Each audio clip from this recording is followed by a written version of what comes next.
devant ce petit micro, votre humble servante Sylvie Imani Kita, Oboyebi pe bo mesana na yeso ki alobi, c'est que vrai pe ki toko mingi. Le loto yiko lobela na temi moko etali ko bala na kimokolo. Est-ce que ezali malamu to mabe? Toko landa penza micro baladère et longona tchekele pete. Obino nyoso boyebi. Quelque part ko bala na kimokolo eza peut-être faute à moyen. Peut-être mobile alingara acha moi si à l'aise, mais par rapport à la période Zouana, on s'est retrouvé bon. Donc parce que c'est pas caprice. Mais moi je sais que je peux dire que na kimokolo ezalaka bien té.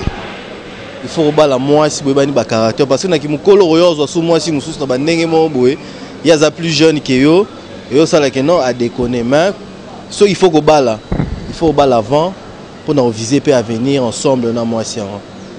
Mais c'est ça question moment il faut tout débattre, on va voler belé. Mais pour nanga ko bala kimokolo ya mabe. Donc bon, ça dépend de beaucoup de la boulingwa. Nakolo bate que ça m'a bé parce que Msou papa il avait pas d'argent. Toi Msou souillé na ninga bolingona mais la bolingone qu'il faut azo pena temps. Na maman faut pour bate belé bali bongo. Il y a d'autres hommes alingana no fa botana yo sima abalio. Je comprends. Donc c'est ça quoi. Mais batu Msou balingana nous abala yo sima boboti après. Ndeti lo ba papa yo matande aboti na abali na maman Amazon. Abali ni kimokolo. Bah si bota bazokut ba koko. Mais les maman Amazon ba honorer papa donc ils ont vraiment pris le temps d'observation d'amour. Voilà quoi. Ça mana beni na butembo na bamboka mo boye na bokato la so na basanku esa la mati. Pour ngabina na yebi ba côté on a pina 11 ans déjà parler yo mona moi si. Job na 15 ans centene peko ana moi itina ya pema na yi. Donc ça dépend de la culture, de l'environnement. Bon, comment na kimokolo avantage na désavantage. Bon, eza ma bête pesa malamuté. Comment na kimokolo pour le moment na mboko na biso tout d'abord conjoncture d'abord. Eza bien té. En plus, comment kimokolo eza bien, il faut que soit temps on va na moisi. Osolanda ko va na mosi nda ko yeba caractère moisi. Mususu azofa na moisi parce que azo ngai ba moisi 4 neza ndenge nini. Pour le biso ba chaîne toujours la ko ba l'avant. O weli ko ba l'avant. To bote bien sûr o weli ko ba l'avant. Mais après une année déjà 3 ans moisi a rajouté parce que ce qui possibilité exacte. Moi c'est quoi peut-être ko va na yote c'est la génération biso tout en tout cas eza fouti makasi. Na bité il faut que soit na temps mingi on va na moisi pour y moisi bien. Les va perdre mingi à cause na moisi ndako. Aboti moisi bana 5 6 7 8. Moisi te bina yo wana. Attends 40 50 ans akoki ko bala ye. Osumona nga problème nga loka ya mwana biso la chaîne tous de la procédure en plus conjoncture en mboka. Eza bien té donc vie en tout cas un peu difficile. Kobana pona ngai kobana kimokolo eza mabe. Eza mabe makasi. Bon, ça na mabe eza mabe makasi pour nini. Lelo yo kebana âge à 40 ans. Moi na pas que ça 20 ans. Yo que ça combien? 60 ans. Mon que ça bien té. Il faut kobala avant 25 ans, 30 ans, 35 ans ça va. Au Colombia mona banana yo comme si de na âge à 50 ans au que no bala. Au bout tabana bonne.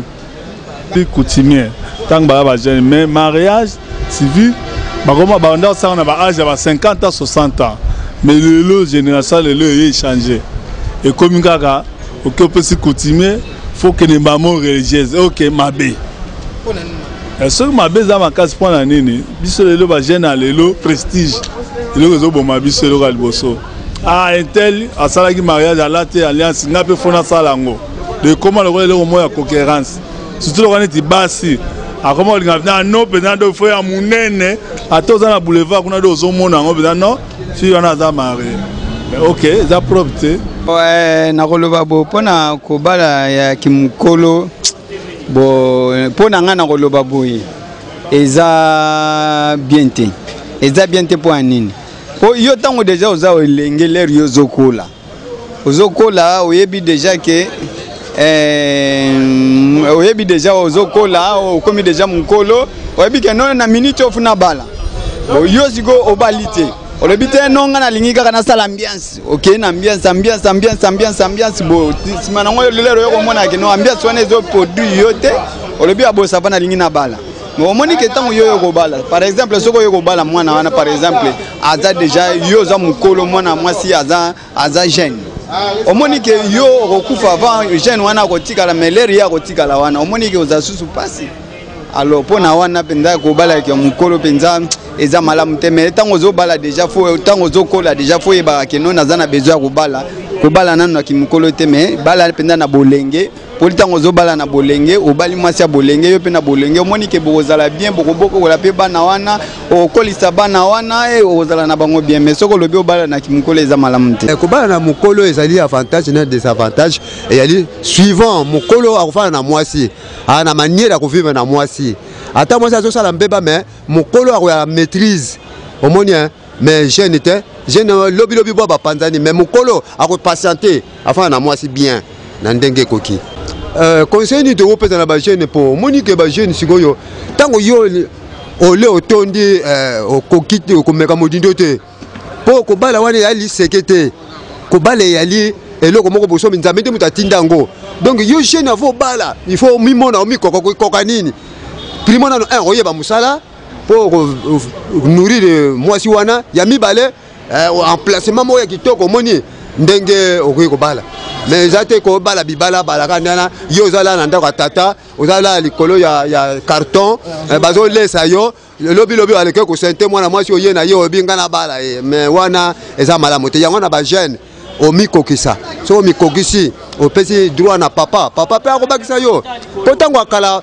ba jeune baki kobala ndeni tango yo ozwi mwasi boyoka na balabala o sima nango sala nini boyoka na mwasi esili oye pa tata voyez pas tata talanga na mwana mwasi mo tongeto vivre na ye na vie nanga vivre na ye yo za na combien primo na tata loko tuna yo na combien onga na boy bon ça va o se pe na mwana mwasi wana mais na mwana kalibota na boy est-ce que libota ngo ya ndango eza bien ba mi yibite baba bandokite bazabi sala te pati ki mama to pati ki tata alors tango akale alaka donc il faut yeba ba notion wana ya wana ba jeune ko bala bibala bala te pour que no bala ndoki okelo kota na famille ndoki lobi baleyo ele oni osali yo wela ki kobala donc ya wana ba jeune na pesi conseil bo la patient avant lingo bala okoka na vie na yo kokoka nini musala oyeba musala po ko vivre tango jwa mwasi oya na bisika yo moko otongika mwa ndako te pa na bino ataka mwa next boyo ofanda wana olobike na bali c'est ça pour na ba jeune ben voilà boti kolanda intervention ya mutu na mutu en soi ko bala na mukolo ce n'est pas du tout un problème. Ezaka ndenge destin nzambe salamaki mutu bala samba misusu abali na ye avant ba misusu na 18 ans bali na ye misusu akobala na 20 ans 22 ans misusu pe ekobala na 40 ans eza na ngope mabete ezaka ndenge wana nde nzambe salaki c'est juste question ya kozala na moyen so oza na moyen makoki na yo et puis obali na yo kobala na kimukolo ce n'est pas un tabou eza na ngo normal. Et gêné yo te na mutu oyo ozobala na kimukolo ou bien na no balite zala na courage je t'encourage okobala no kaka ata na 50 ans okobala no kaka ata na 60 ans donc na minute mukyo na ko jouir no kaka na bonheur ya libala donc déranger yo te na banzi te bolandi intervention ya mutu moko na moko pe bo sepeli bisika bozali ngape na sepeli. Merci beaucoup na ba internaute nyonso botikala ki fidèle sur www.congoyasika.net na bosani binote bana nyonso ya Norvège Maurice Mukulu premier na remercier mingi mama Anna Kibambi mama ya bana ebele mama oyo osalaka tout po bana basepela na bosani yote le café noir de Norvège et longona la mignonne molonga na ye vraiment félicitations na bébé kitoko obouti ko sala na kati ya famille vraiment merci beaucoup na bosente lui Moulas les grands Katangé Thierry Salungu les Bogar ya France Motema Imani donc na bosani binoté partout bozali et l'ignoka tembe na bosani yote mwana donc mwana russe Michel Garlon na bosani yote et puis na batu nyonso balandi biso à toute la famille qui ta o bazwami na France na bosani binoté merci au revoir.